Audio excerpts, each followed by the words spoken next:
A boy named Jack casually threw a stick, not realizing that it would accidentally strike his playmate, 14-year-old Remy. Remy fell to the ground, motionless, and Jack was instantly terrified. He tried calling Remy's name, but there was no response. Jack stepped closer to check and realized, with horror, that he had accidentally killed his friend. Panicked beyond words, young Jack's first instinct was to run, but he hadn't gone far when the scene before him sparked a daring idea. He quickly turned back to the accident site, lifted Remy's body with all his strength, and carried it toward a hidden rock crevice he had discovered earlier. Almost no one could ever find this place. Without hesitation, Jack pushed Remy's body into the crevice and ran back across the street toward home, without looking back. Suddenly, he realized his smartwatch was missing from his wrist. He didn't dare go back to retrieve it, fearing someone might see him and cause trouble. Meanwhile, Remy's mother couldn't find her son and came to ask Jack about him. To hide the truth, Jack deliberately pointed in the opposite direction. Remy's family searched the entire town, but could not locate him. News of Remy's disappearance quickly spread across the town, attracting the attention of the police and residents alike, and the local TV stations repeatedly broadcast missing person alerts. Jack's mother thought her son was simply worried about Remy, never suspecting that he was the cause of the tragedy. The next day, the police came to question Jack. Under intense questioning, Jack remained unusually calm. He only said that he had seen Remy pass by his house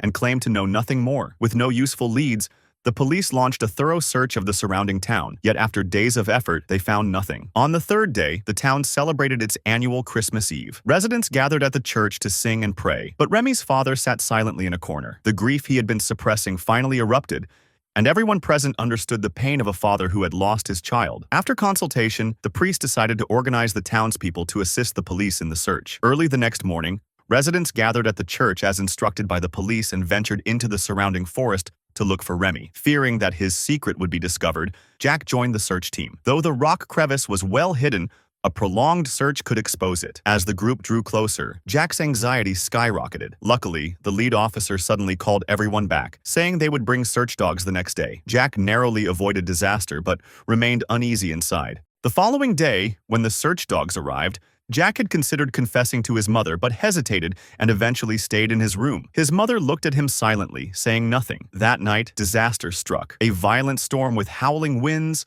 thunder, and lightning swept across the town, toppling trees and destroying homes. Jack hurriedly closed the doors. As his mother moved to comfort him, a large tree crashed through the window, striking her on the head and causing her to lose consciousness. Floodwaters rushed in, and Jack tried to drag his mother upstairs, but he lacked the strength. Fortunately, she regained consciousness in time, and together they climbed the stairs to safety. The next morning, the town lay in ruins. Residents were busy with rescue and disaster relief, and the search for Remy was temporarily abandoned. Jack, however, secretly returned to the rock crevice. Seeing it partially covered by fallen trees, he felt a momentary sense of relief. 15 years passed. Except for Remy's parents, no one spoke of the missing boy. Jack had finally pursued his longtime crush, Amy, and believed that the past tragedy would remain buried. But the town soon began a forest renovation project, which included the land where Jack had hidden Remy's body. As a large number of trees were cut down, the secret he had kept for 15 years was at risk of being exposed. Jack knew he could no longer wait passively. He had to destroy the evidence. He cautiously approached the rock crevice and was hit by a foul odor. Remy's jacket remained intact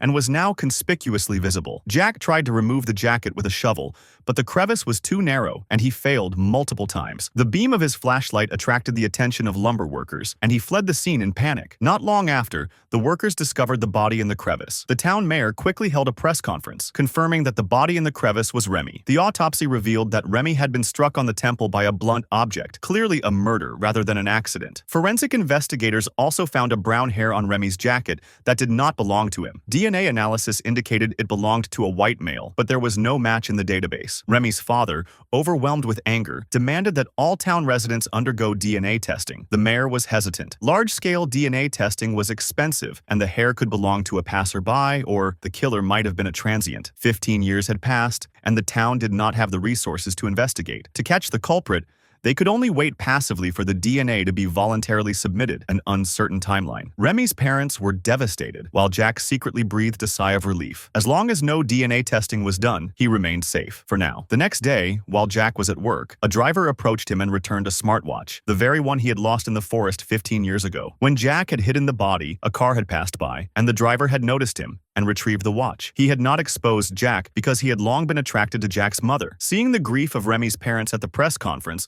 The driver hoped Jack would voluntarily confess, or else he would live in regret for the rest of his life. Amid his anxiety, Amy revealed that she was pregnant and suggested they get married. Jack, panicked, said the child was not his. Amy encouraged him to take a DNA test. Terrified at the thought of exposure, Jack reluctantly agreed to marry her. His heart was heavy. Amy was Remy's sister, the very sibling of the boy he had killed, and he did not know how he could face her family. Ultimately, Jack chose not to confess. He married Amy, and soon they had a child. On the surface, he lived a seemingly happy life, but no one knew the torment within. Every gesture and expression of his wife and in-laws reminded him of the unforgivable crime he had committed. Beneath the calm exterior, Jack endured endless psychological torment day after day, a soul consumed by a secret, masking past sins with a lifetime of outward happiness.